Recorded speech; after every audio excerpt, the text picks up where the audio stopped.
there, welcome back to my cozy corner of the internet. It feels a bit weird looking at myself in the camera right now because I just got a new haircut and I think I like it, but it's gonna take some time to get used to it.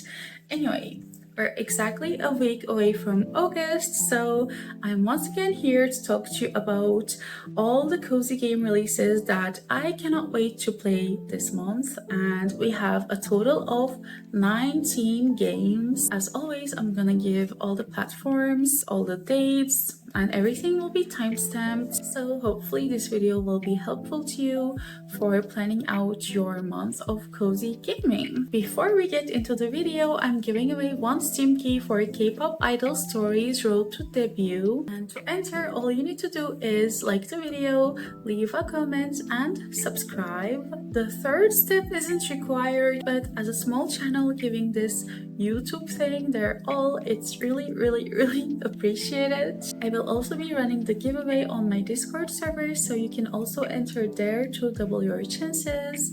I sometimes do flash giveaways there. The link will be in the description if you would like to join. I'll announce the winner next week on August 1st, and yeah, now on to the cozy releases of August. This month is starting out amazing because on August 5th we have Fields of Mistria. It's finally the game's full release after 2 years in early access. If you're new to it, this is a farming / life sim RPG where we'll build our farm from scratch, grow crops, raise animals, dive into some magic and adventure below the town, and of course romance the townsfolk. The 1.0 update is adding marriage and children. It wraps up the town repair storyline and of course brings so many other things. I'm so excited for this. I absolutely love the art style and the characters from the little I played it. I had to stop myself from playing more because I really prefer playing farming games once they're fully out. I just know I'll sink hundreds of hours into this.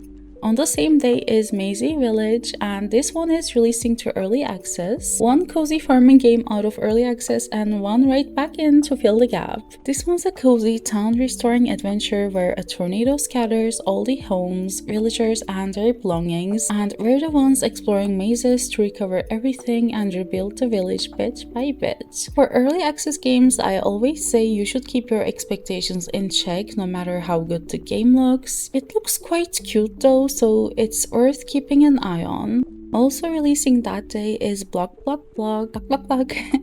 This is a tiny, cozy building game where we stack and arrange these blocks to build little dioramas, like cozy bakeries, living rooms, small studios. To me, it kind of feels like they took the designing and the flexibility of furniture from Paralives and just made that into a full game, which is exciting since I absolutely loved how that aspect of Paralives works. Then on August 6th we have 3 games. First is Capy Castaway, where we play as a capybara pup named Capy and a crow named Corby after a flood sweeps them onto a mysterious island. We solve puzzles, help other lost animals, and work our way toward home. And it's actually based on the real life story of 2 capybaras that escaped a zoo in Toronto. It can be played solo, where we control both of the characters, or in co-op, and it seems like our choices will actually affect the story too, which is one of my favorite mechanics, and of course I'm always down to play as a capybara. I'm trying really hard not to sing the capybara song right now, so moving on to the 6th, we have Doloc Town, which is leaving early access for its full release. This is a post-apocalyptic pixel art farming sim where we're rebuilding civilization one crop at a time. The 1.0 update wraps up the main story, adds a new area, a farming automation system, and plenty more. I heard such great things about this one from everyone that played the early access, so I just can't wait to try it myself. I think a side-scroller farming sim concept is really unique. And the third game of August 6 is Spiritstead, a super whimsical city builder where we build a village and care for its people with the help of spirits we come across along the way. The art style is genuinely stunning. It looks like a playable anime from the 90s. I mean, they did say it's inspired by Miyazaki films, so I don't need to say anything else, do I? Just let the art style speak for itself. I mean, how beautiful is this game? If you enjoy city builders, it's definitely worth checking out. Next up on August 7th is Hocus Focus. This one is a gamified focus tool where we play as a student at a magic academy, and our dorm room becomes our little hub where we can use Pomodoro timers, task lists, a weekly planner, and more. When I have a long to-do list, I motivate myself thinking there are epic quests I must complete, and this game perfectly matches my energy on that. We can also collect cute little creatures called midskins and take care of our shadow fox companion. I'm starting to use productivity tools more and more this year, and the whole atmosphere of this one looks perfect. On August 12th, we get Verde, a cozy city builder where we play as a student at the Mage Academy who's just joined the struggling gardening club, and our job is to bring abandoned magical gardens back to life. We build homes for these little plant creatures called seedlets and take care of their needs so the town can grow, and the game's Steam page says that it's designed for players who enjoy making beautiful towns, not stressing over efficiency, stats, or perfect strategy. Also releasing that day is Agefield High Rock the Skull. This is basically the closest thing we're getting to a bully sequel. We play as Sam, who just moved to the small town of Agefield right before his final year of high school, and he falls in with Kale and Axel, who want to make their last 3 months as legendary as possible. It's got over 30 main missions, 2 different endings depending on our choices. I don't know if these are story choices or the small choices we make throughout the game that add up, like attending the classes versus skipping school. It will be interesting to see how everything's implemented. Not gonna lie, I'm not very hopeful about this, but just adding it in here because I want it to be good so bad, or at least decent. I loved Bully and we're very likely not ever getting a new one, so for now this seems like the best alternative. Then on August 13th, we get 2 amazing puzzle games. First is Servant of the Lake, the newest Rusty Lake game, where we play as a servant hired at the Mistria's Wonderboom estate. We go through our daily housekeeping duties, which slowly turn into these unsettling puzzles as we uncover the family's dark alchemical secrets. I mean, who would say no to a new Rusty Lake game? Not me. And the other release of the 13th is Rivage, a sci-fi puzzle adventure where we play as Miranda, a researcher who wakes up alone on a space station after it gets caught in some kind of strange space phenomenon. We explore the station, solve puzzles, and slowly piece together what happened to the rest of the crew. This game evokes a very nostalgic feeling in me. It kind of feels like a 2015 game, which I'm really happy about.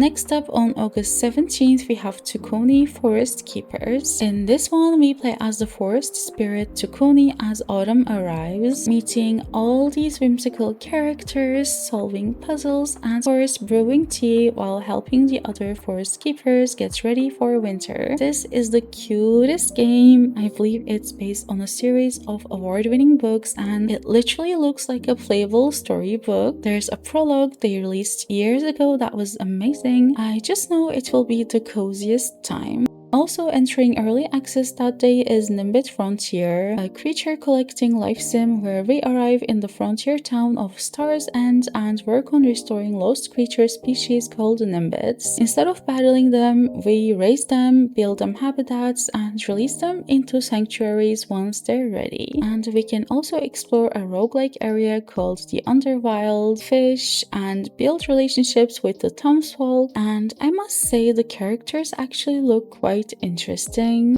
Then on the 20th, we have Cozy Marbles. This is a really unique concept. It's a marble run building sim where we get to design our own courses using a big range of parts and customize our marbles with little hats and faces and send them rolling through loops, twists, and drops, all set to a lo-fi soundtrack. I personally don't see myself playing this honestly, but the sounds are really soothing, so this is definitely something I would watch someone play. Moving on, the Witch's Bakery is releasing on the 20th of August. As someone who lives in Paris and whose favorite Ghibli movie is Kiki's Delivery Service, I cannot wait for this game ever since I first heard about it. We'll be playing as Lune, a witch who's just moved to Paris to open her own bakery, and aside from the baking, she has the power to see into people's hearts and heal their emotions with her pastries. Each day is split into 3 parts. Daytime is for running the bakery, evening for exploring Paris, and the nights are for improving our magic and decorating. I just know I will love this game. Everything about it just speaks to me so much. I cannot wait. Next up, on August 26, Little Chef Cozy Cooking hits its 1.0 release. I played the early access a few months ago and talked about how much I loved it and how the only negative part about it was that there's not enough content. So now we're getting a new level, which I'm obviously so excited about. It's such a fun game. We're dragging, tossing, and combining ingredients to discover new recipes. Some very tasty and some horrifying. I would definitely recommend this if you're just looking to turn your brain off, get cozy, and laugh a lot.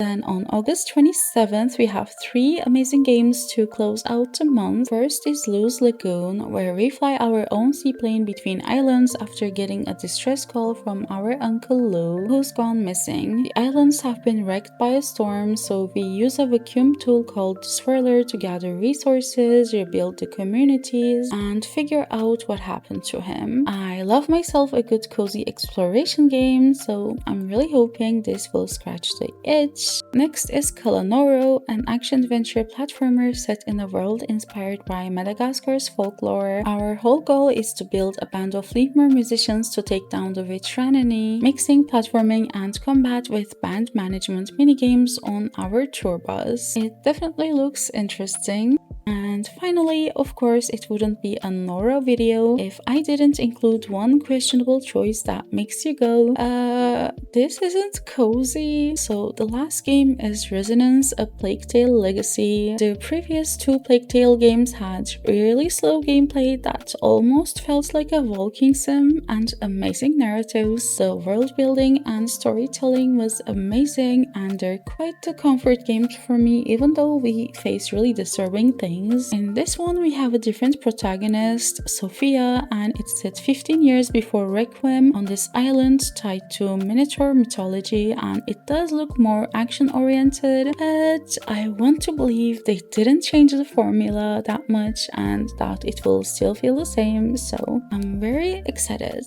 And those are all the cozy games I have to talk about today. Let me know which ones you're most looking forward to playing. I post a video like this every Saturday, so if you like this video and if you would like to keep up with my next uploads, make sure you subscribe and like this video so the algorithm knows you're interested in seeing more. And yeah, thank you so much for watching. I will see you next week.